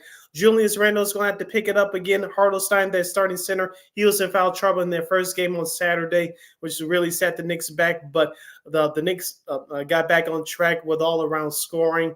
And I know we talked about them missing Mitchell Robinson. Unfortunately, he's going to be gone for the year with an injury. But the Knicks front court is going to have to pick it up a little bit more. Also, too, R.J. Barrett's got to pick it up. Josh Hart, who they acquired last year at the trade line, he's got to step up as well. But it was a nice team win for the Knicks on Monday to get back on track. So will they win 50 games this year? It's very possible, but their key guys going to have to stay healthy. Yeah, a little bit of a kick back there after the Bucks beat them the couple of nights before on Saturday. Just a couple of games before we're going to the schedule for this. Really, the main thing here, I guess, Minnesota beating Sacramento in the battle of the up and coming teams. On Friday, the Warriors did get a good win against the Wizards. Sacramento beat the Suns. These are from Friday. Miami beat Atlanta. Houston upset Dallas, and I think Luka didn't play that game. Kyrie didn't play either. So it was kind of I don't want to say it's a minute win for the Rockets, but they're up and coming team. But yeah, Miami beat Atlanta, and Denver beat Brooklyn. So those are Friday's games. Some of the games there from Friday, and Memphis beat Atlanta. The Lakers did beat OKC, so they get a little bit of a kick back there. That's pretty much it for the long weekend in the NBA. And I was going to this week's games, the rest of the week. For tonight, Wednesday, you got Philadelphia and Orlando on NBA TV. The first game, their game of the night, you got Toronto and Washington, Milwaukee and Brooklyn at 6:30. You got Phoenix starting their road trip in Houston. The Knicks against OKC. And Cleveland, a short-headed Cleveland squad, but they beat the Bulls. We'll see how they do against Luka and the Mavs. Speaking of the Bulls, tomorrow's schedule, Thursday, we'll see the Pacers coming into the United Center to take on the Chicago Bulls at 7 o'clock. Take the over. The rest of the – what's up? Take the over on that one. It's going to be a high-scoring affair, I think. First to 120 will probably win that game. Good call. And the rest of the schedule for Thursday night tomorrow looks like this. Detroit, will they lose the streak continue? They'll go to Boston to take on the Celtics. You have Dallas at Minnesota, Utah at New Orleans. The Memphis Grizzlies will continue their undefeated streak ever since John Morant returned a couple weeks ago. They'll take on the defending champion Denver Nuggets. We have Miami at Golden State. They'll be the Thursday night NBA TV game of the night. And we'll have San Antonio at Portland. And then we have the Charlotte Hornets visiting the Los Angeles Lakers. Probably going to be watching that Memphis-Denver game on this computer screen. That should be an interesting one there. Oh, yeah. Nonetheless, that's just for this week in the NBA. And we'll be wrapping things up here after this break. We'll talk about some of the college bowl games, and some of the big games that are coming up. Also, too, we've got some college hoops, as they're back, after the Christmas break. Connor Bedard continues to shred this up for the Blackhawks and a whole lot more. Just amazing what he's been, what he's doing.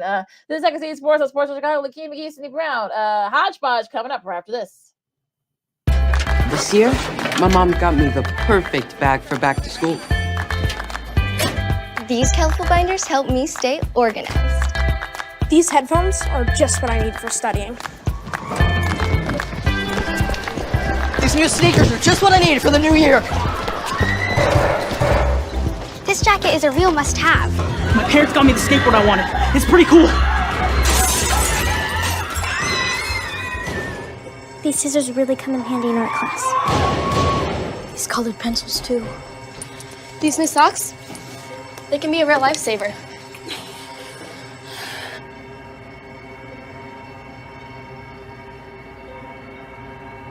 I finally got my own phone to stay in touch with my mom.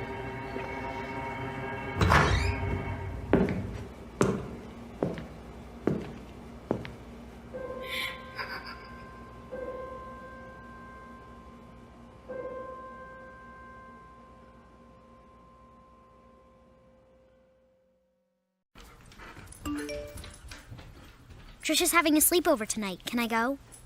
I wonder about Lucy's friends. What should I say? I know you're only 10, but one of these days a friend will offer you a drink, And alcohol at your age can lead to so many things. None of them good. So can I go to the sleepover? Lucy, I want you to promise me I something. finished my homework. Bigger promise. If there's any drinking, I want you to say, "No thanks, not my thing." Mom. I promise you. Your real friends won't care. Deal? Sure. Really? I promise, Mom. They really do hear you. Did you pack your toothbrush? For tips on how to start the talk, visit underagedrinking.samhsa.gov, a public service message from the Substance Abuse and Mental Health Services Administration.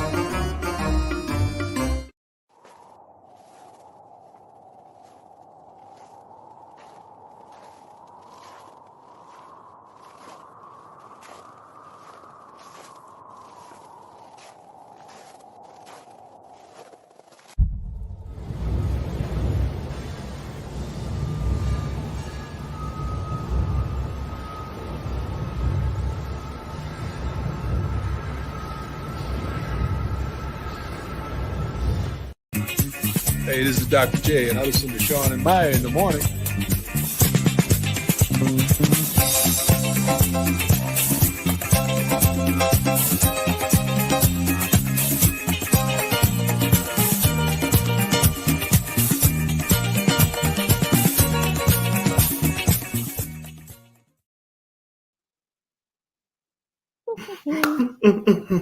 Welcome back to this special Wednesday edition of Second City Sports. We're live in the living color right here on Sports Zone Chicago. I'm Sid Deslakina. You can follow yours truly on the Twitter, X, and the IG at SidKid80.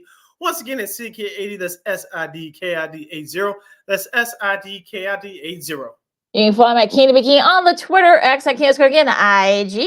We have 25 minutes exactly left of this extravaganza we call it Sports Talk Radio Show. If you have any questions or comments for us, you can always find us at Sports Zone Chicago's Facebook page or at Sports Zone Chicago on YouTube.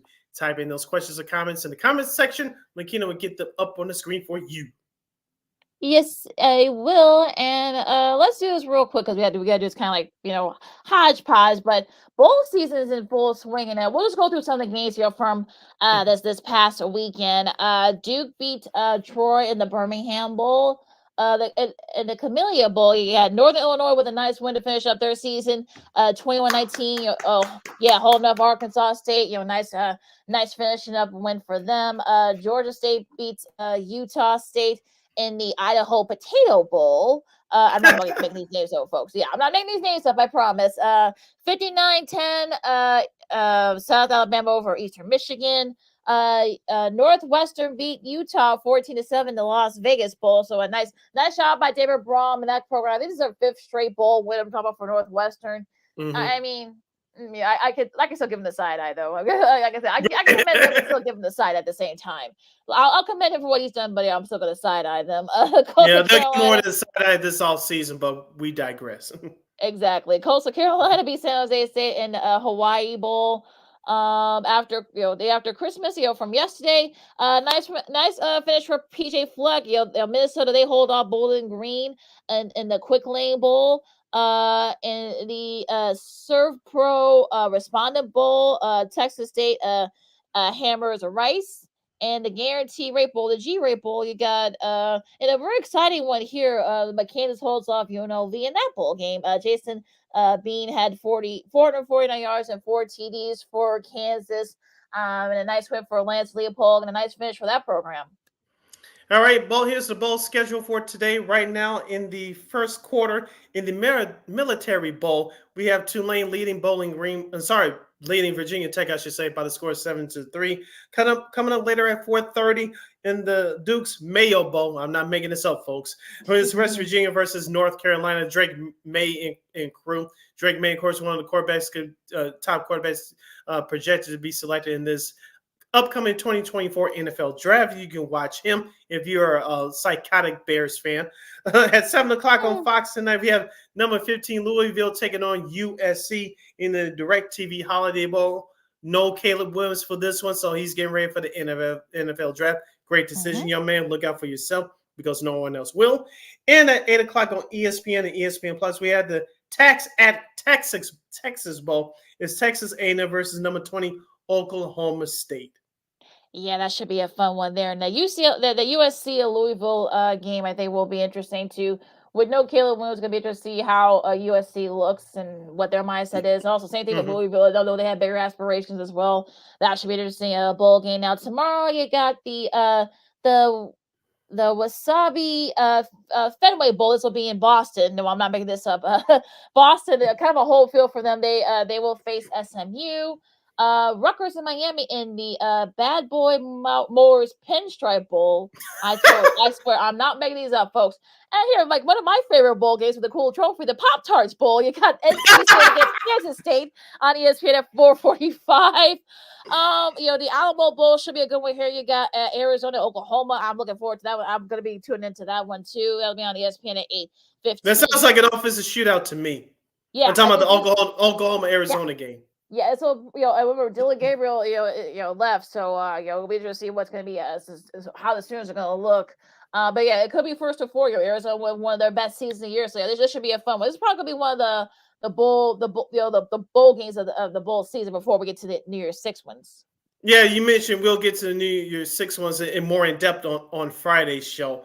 But just looking at the schedule for this upcoming weekend's games, like I said, we'll get more in depth into them on Friday. But we'll just a couple of games that I'm looking out here for Friday's schedule. Of course, Notre Dame versus Oregon State. I think it's going to be a highly entertaining one. I'm not going to say it's going to be a defensive battle, but it could be. We'll see what happens there. Of course, Memphis at Iowa State. Of course, Missouri and Ohio State in the Cotton Bowl. That's going to be fun. Ohio State thought they got screwed out of the college football playoff. No, you didn't. You lost to Michigan on the road, and your starting quarterback is now a member of the Syracuse Orangemen. Just saying. Yep.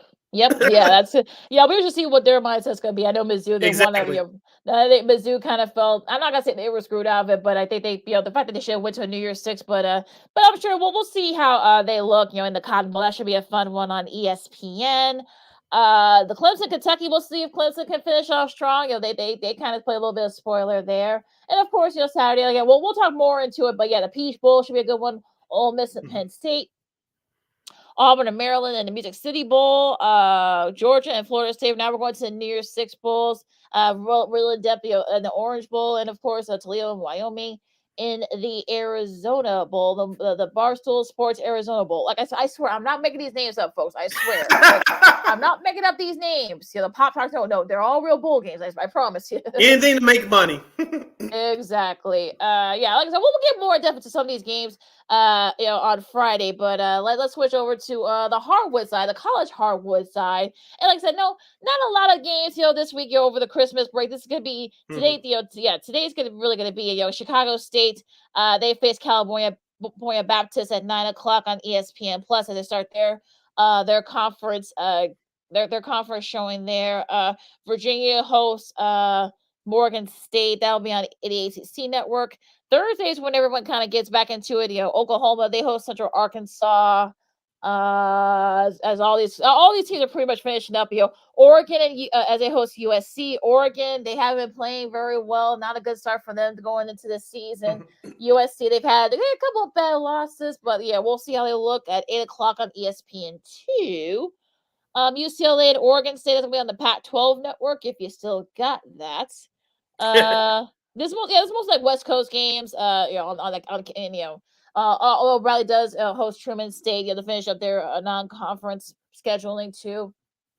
So everyone's kind of started to slowly get back into it, especially like I said with the Christmas break and whatnot. So everybody's getting back into the swing of things in college too. So we'll have more matches to talk about over the weekend. Yeah, just looking at the schedule here, most of the big time teams will get back at it on Friday as they wrap up the calendar year of 2023. You're listening to Second City Sports on Sports Zone Chicago. Sid Lakina hanging out here with you on a special Wednesday edition. Lakina, let's go to baseball. The Southside Baseball Club, as I like to refer to them. The Chicago White Sox signed a catcher for 1 year. Yeah, I GM saw that. Chris Getz, not GM, but he's not the GM. Basketball but operations. Yeah, thank you. I know that's his official title, but whatever. That's his official title. He said that he didn't like this team. He's trying to make this more a defensive team, which I can respect. I think this is actually a good move for the Sox, picking up Maldonado from the Houston Astros. But Lakina, unless you're going to make some other moves, I don't want to be too overreactive. But where's the offense going to come from? Plus, he's 35 years old. Maldonado is. Exactly. Well, yeah, and like he does a World Series ring to his arsenal, so yeah, you kind of bring that experience, to it. But and he is, like I said, 35. But it kind of feel like you said. I mean, okay, that's nice. I mean, you got it as a pretty decent, deal with a lot of incentives. But I'm just like, okay, well, what else are you gonna do? You're not gonna be able to trade. Probably not gonna be able to trade Cease till the All-Star break, and everything else. You have to be able to trade all the other guys, and you're not gonna have any offense. So you're like, okay. What are we supposed to do here? I don't know. Yeah. I don't get it. But yeah, speaking of potential off-season moves or expectations, if you want to call them expectations, I was reading an article from Scott Merger, who's the White Sox writer for MLB.com. He does a great job. He was talking about how Yohan Makata could have a great year if he's not traded. Obviously, he's not going to get traded because the White Sox will have to pick up a majority of that $25 million salary, which I'm sure they don't want to do. But he's primed for a big year. How many times we've been saying, people have been saying this almost since his whole White Sox pretty career. much his whole career. So I know he got out to a good start last year because he played in the World Baseball Classic. Then his back injury acted up on him, in which he struggled for the rest of last year. But Lakina, unless assuming that they keep Cease, which they probably will, to at least the All-Star break. How are you going to – Gary Sheets is still your right fielder. He's a good left-handed at bat, but he's not a good fielder. Eloy Jimenez, he's your DH as of right now.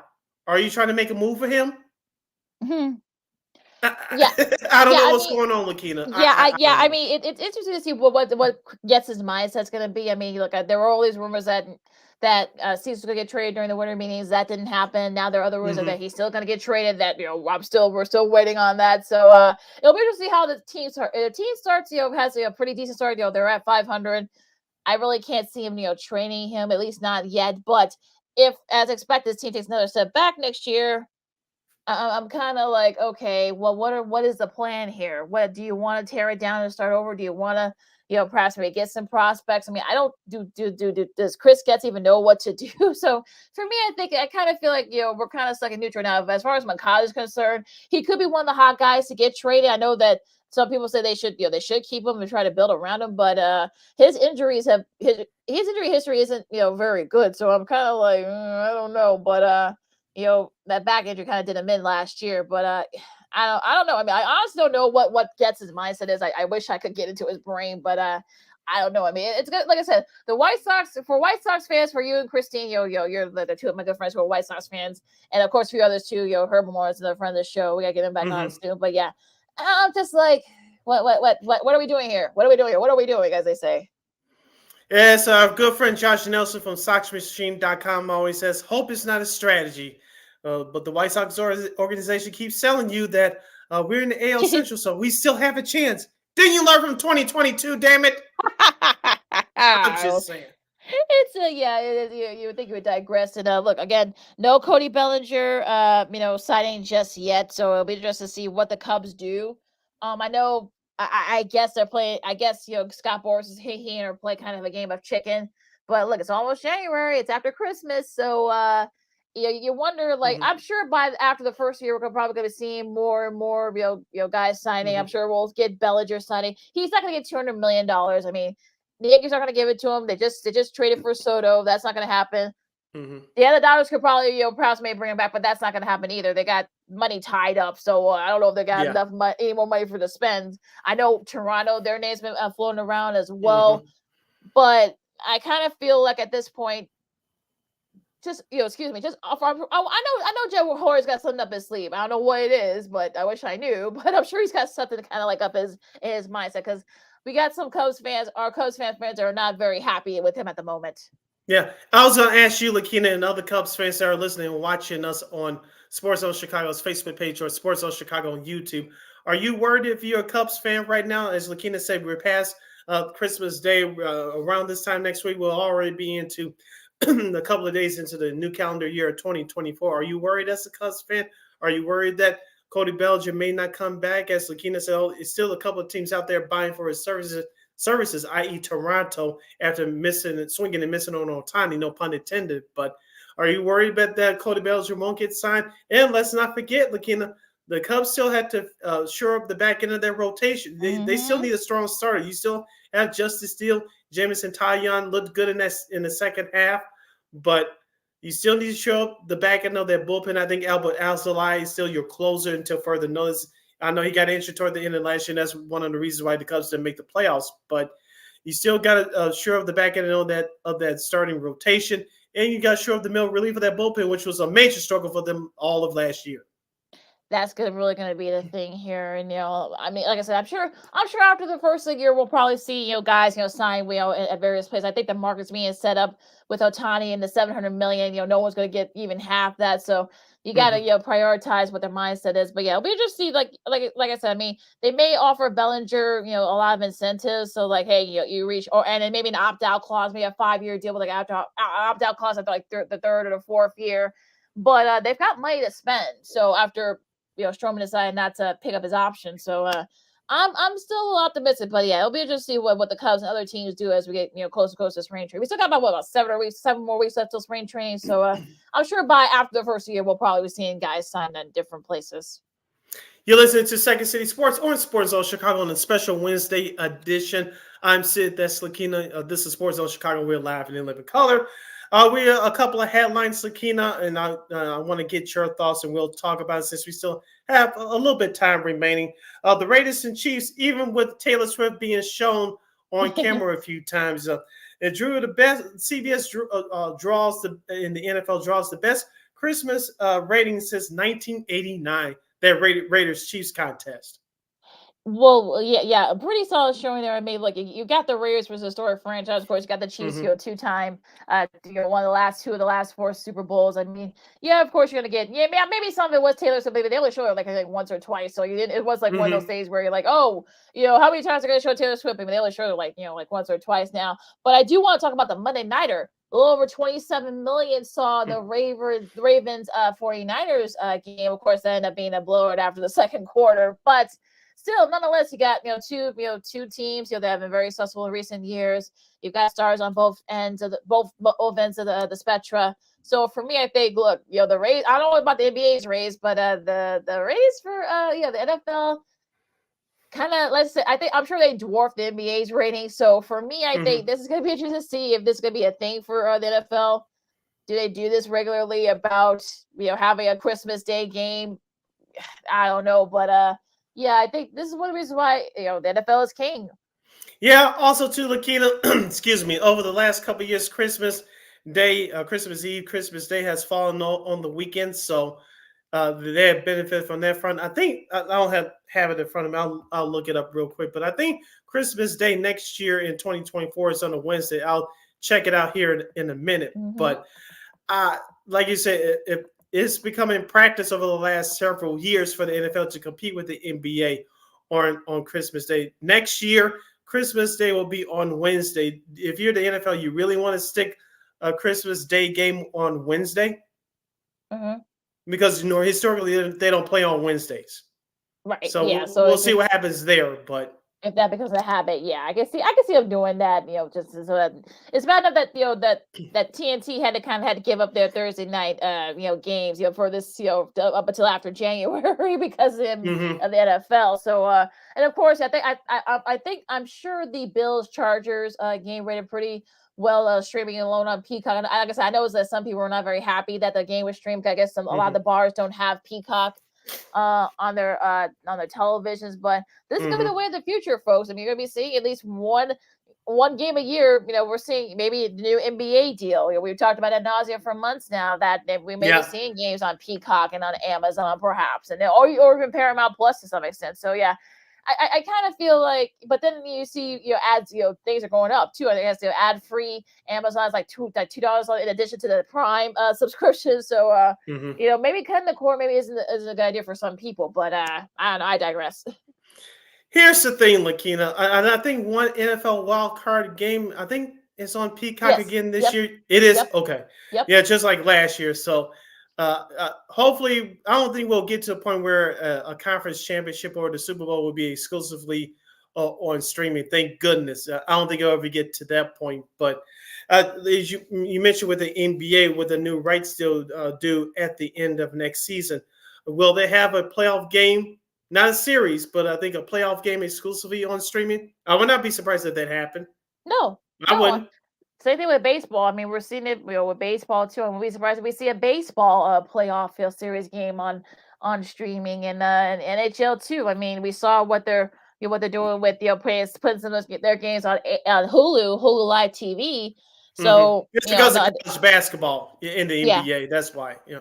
Yeah, exactly. So that was more of a schedule thing, exactly. But yeah, I mean, do I see it? Maybe the next 10 or 15 years, I guess, we'll see if we see like a exclusive. I mean, I know that they're going to have it on Paramount Plus, CBS, because CBS has a Super Bowl this year, and I know they said they are going to do a Nickelodeon one, on the Super Bowl. So I guess, but that actually works for them because they're both owned by Paramount. So that actually works to their advantage. To get a separate one for kids to tune into. But I mean, look, I think the streaming thing, I think it's always gonna be interesting to see how this goes. I mean, look, Sunday Ticket on YouTube TV, YouTube, but it's like I said, it's gonna be interesting to see how this goes with the rest of this TV deal for this is a new TV deal for the NFL that started. And I know some people were saying, well, why does CBS have Atlanta and the Bears? Because it's a overfull of games. They got the doubleheader this week, and I guess it's going to be calling the game for CBS. Hopefully, I got a Spiro Adidas. No, unfortunately, I was hoping that for that too, but no. He and Marshall are going to be doing Panthers and Giants. It's going to be Chris Lewis, Jason McCourty, Ross Tucker, and Amanda Wren on the sidelines. Okay. Right, so you basically got their 7th team. So yeah. So sorry, folks, but I know, darn it, I was hoping we would get Spiro on the call there, but you almost had a perfect setup, Lakina. I know, I almost had that, but it went down in the twos. But yeah, of course, CBS has a doubleheader this week. But yeah, what do you think? I mean, do you think that we'll see perhaps maybe a streaming, Super Bowl or streaming NBA Finals game or whatever? Obviously, I don't think the whole series from those sports will be exclusively on streaming because you still got to have people to watch. But I could see maybe like, especially for the NBA, I don't know if it'll work. The Manning cast always works. It's already working for ESPN and Monday Night Football. But I can see the NBA. I don't know if you check this out. Let me finish this point first. But I can see the NBA doing one game as far as exclusively streaming like a Manning cast. Like they did for the Taurasi and Suberg special Milwaukee and New York Knicks. I want to say Manning style cast, but that's what it was. Did you get a chance to check it out? If you did, what were your thoughts? Yeah, I like get a chance to check it out. Yeah, I actually got a little bit. I mean, I kind of feel the same way with that as with the Manning cast. I mean, it's a nice alternative, but give me the traditional telecast, I guess. Maybe because I'm a creature of habit. Not against the other folks there. Look, I'm a big fan. I've been a fan of both there since they were in college, but at UConn. But for me, I think they look. Just give me the traditional one. I mean, you can do that at home with your peeps, with your friends or whatever, your family members. Like, hey, you do your own commentary with that one. But it's a nice alternative. I know that. Look, I'm sure the national championship game in college football, they've been doing that for years. Doing this kind of style of broadcast. But I'm glad it's a nice alternative for folks who don't want the traditional telecast. What about you? Yeah, as we always say, people want and need options, and that's the world that we live in now. So whether we like it or not, we're just gonna have to get used to it. I want to get your thoughts on this. Speaking of Amazon, this story has been out for the last couple of weeks. We didn't get a chance to talk about it, but as of right now, Bally Sports, we all know that where they're going through with Diamond Sports and the whole bankruptcy thing as they try to recover from it. As of right now, 11 Major League Baseball teams are scheduled to have their games exclusively on Bally Sports at the start of the 2024 Major League Baseball season. I think it's on Thursday, March 28th, I believe. So that's the regular season opener. As of right now, 11 teams on Bally Sports, 11 Major League Baseball teams who are on the Bally Sports Network will have their games broadcast on that network.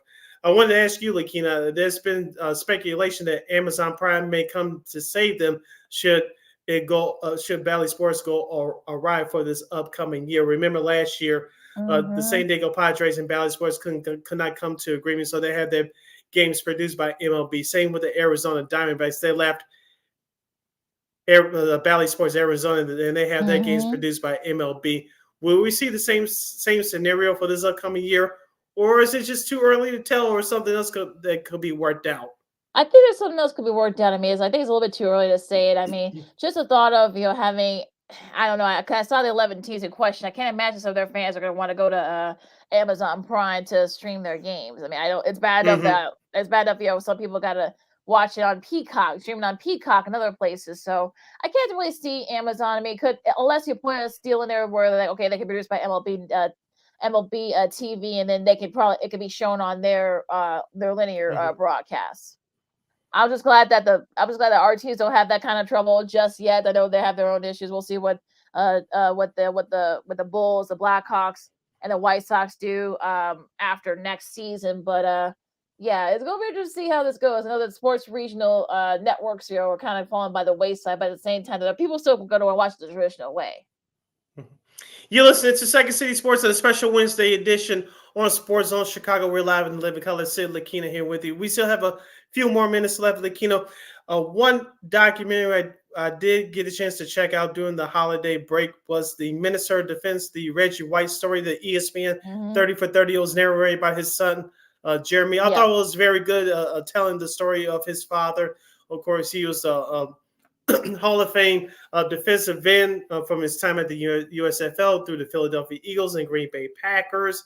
And of course, they were telling his story of how he was, in his own words, prostituted about his personal religious beliefs and how he was used. You could tell he was used through the media throughout his whole playing career. He was trying to find the answers to questioning his own personal beliefs. He was trying to find the answer for himself. We won't get into too much of the religious aspect of it because we're not that type of show. But I thought it was interesting that they had his widow Sarah on there. Of course, as I said, it was narrated by his son Jeremy. I thought it was very good, telling everything good and bad. And I will say this: Reggie White, he's flawed just like all of us. But unlike many people, he wanted to find the truth of his religious beliefs for himself. Unfortunately, a whole lot of people take things for what they are and don't question it. If they question it, it's too late, or they just brush it off to the side and ignore it. But I give the late Reggie White props for at least trying to find the answers for himself before he tragically passed on December 25th, 2004. Yeah, I watched it. I actually watched that. I recorded, and I actually watched it a couple of nights ago. In between, since the Ravens game was the Ravens 49ers game was a laugher, so I actually went ahead and watched that. But yeah, I mean, I thought it was really well done. I mean, Jeremy actually works in he's a filmmaker. Does docs, so I think it was kind of a nice little practice for him. It kind of covered all the bases from when his upbringing, to his days at Tennessee, to, of course, win the Super Bowl with the Packers and with Brett Favre, the rest of that team. And I think for me, that kind of like he knew he was a flawed guy, and he didn't want to be defined by his religion. Yes, religion was a big part of his upbringing, but he didn't want to let that define him. So to his credit, he was to kind of have that balance. And sadly, it was sleep apnea that took his life years ago. Yeah. And I know his Sarah has his widow has kind of kept that going, raising awareness about sleep apnea and other various diseases where people can just suddenly pass. And that was it gave a nice balance. So I think it wasn't too one side or too heavy handed on one thing. It didn't beat you over the head with the religious stuff. So I think that that was really well done. Another well done documentary by ESPN. Yeah. And one thing that I wanted them to bring up in that documentary, which they did, remember Reggie White was up for an analyst job when CBS got the NFL back in 98. Of course, he said what he said at the Wisconsin state legislative stage. And of course, CBS said, no, we won't take a chance with that. We'll move on. Of course, they got George Seifert. We saw what happened with that. But yeah, that kind of. Yeah, we won't get into that. Yeah, Google just Right. posted. There's some videos on I YouTube remember, talking about with I George remember Seaver, that, how he did at and, CBS he when would they have been got a the great NFL analyst. back I in. think he did some games. I think Yeah. Tennessee games locally, but I can understand why CBS didn't want to kind of like, okay, yeah, we don't want that, but Yeah. that's a whole different situation. But yeah, again, you guys check it out if it's on demand on ESPN 30 for 30. It's on YouTube, I'm sure. So check it out if you guys haven't watched it yet. All right. Any other news and nuggets before we close out and take a short timeout? Yeah, Connor Bedard. I mean, just an amazing way he's been able to. That's right. Yay! Yeah, that goal that he had against the Blues. I mean, that was just sick. From behind the goalie, and you really. I know. Yeah, this is not the first time we've seen that particular kind of goal, but. It's always crazy the fact that he's 18, he's doing all these tricks and all this stuff, and the fact that he's only 18, he can still have another growth spurt. I'm sure he's only going to get stronger. I know, yes, the Hawks have the worst record in the league and the division, but due to injuries and whatnot. But yeah, I mean, look, they fought. I mean, look, they had a tough loss a couple nights ago against with that goal 7-5 against the Blues. The Canadians got the get back from them beating them earlier this year, so they got a little get back from that. But even still, I mean, Bedard's been really solid for them, and yeah, that was but another tough loss for the Hawks. But even still, I mean, the future's bright for them and Mr. Bedard. And Wayne Gretzky was in the building for that. Yes, he was. Bedard had it on his stick, flipped it back, almost like a behind the back pass, and went into the back of the net. And I forgot who the goalie was for St. Louis. He looked back there like, what the hell? Did they just go past? Like, what the? What the? You said like, what the? Like, huh? Yeah. Yeah, that was awesome. That was awesome. Yeah, that whole thing was just border. That was just like hilarious. The fact that I mean, I don't know. You don't in a really well very a great call by Chris Vosters. We got to get him on. We're gonna get him on at some point. That's gonna be that's one of our New Year's goals. that's gonna be our New Year's goals for 2024. Get Chris Vosters to come on our show. But yeah, I mean, and look, Jordan Binnington is like one of the best goalies in the league, so I'm sure he's probably like, what the hell, what, huh? But that was a gift. But yeah, but even still, I mean, the Hawks, that they, again, like I said, not a great record, but even still, you take some of the great moments with Mr. Bedard, and like I said, the future is bright for him and the Hawks too, hopefully. Now we can end on that happy note. Yeah, exactly. I want to let it kind of a happier note there too. But yeah, with that said, you follow me at Kid McKee on the Twitter, X at Kids Coming in the IG. You can follow yours truly, Sydney Brown, on the Twitter, X, and the IG at SidKid80. Once again, it's SidKid80. That's SIDKID80. That's SIDKID80. Make sure you download that Sports Zone Chicago app wherever you get your apps. Make sure you follow Sports Zone Chicago on all social media platforms on Facebook, Twitter, X, Instagram, and YouTube. Please subscribe to our podcast at War Media Podcast. That's WARR Media, PODCASTS. I know it's Wednesday, folks. We are available on all podcast platforms, including that iHeartRadio app. And while you're at it, please give War Media a follow at WARR Media on all social media platforms: Facebook, Twitter, X, Instagram, and YouTube. And thank you very much in advance for your support. Like, share, subscribe, and tell your friends. Catch Second City Sports every Monday, every Friday from noon to 2 p.m. Central Standard Time, exclusively on Sports Zone Chicago. One more again, as the kids would say. Catch Second City Sports live and in living color every Monday, every Friday from noon to 2 p.m. Central Standard Time, right here on Sports Zone Chicago.